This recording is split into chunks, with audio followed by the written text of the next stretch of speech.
দেখেন এই যে এইটাতে এরকম, এইটাতে এই যে এখানে দেখেন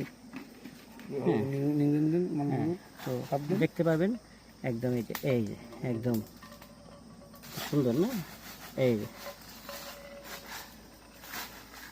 আমাদের একটা মজার ব্যাপার বলি, আমাদের সুন্দরবনের যে মধু, সেই মধু কিন্তু চাকে থাকে না। যখন চাকটা কেটে ফেলা হয়, কাটার সাথে সাথে কিন্তু এই মধু ঝরতে থাকে। এই দেখেন ঝরতেছে। তো আমরা যখন এটা রেখে দেবো এখানে, তখন কিন্তু ঝরা শুরু হবে। অনেকে আমাদেরকে বলে যে ভাই আমাদেরকে চাক সহ মধু পাঠান। তো আমরা অবশ্যই চাক সহ মধু পাঠাতে পারবো, কিন্তু চাকের ভিতরে কিন্তু তখন মধু থাকবে না।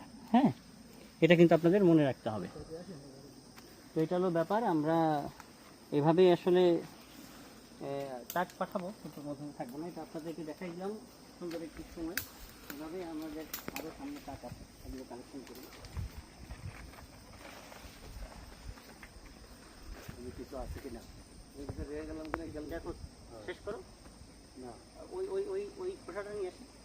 না না না, ওই খোসাটা আনবো।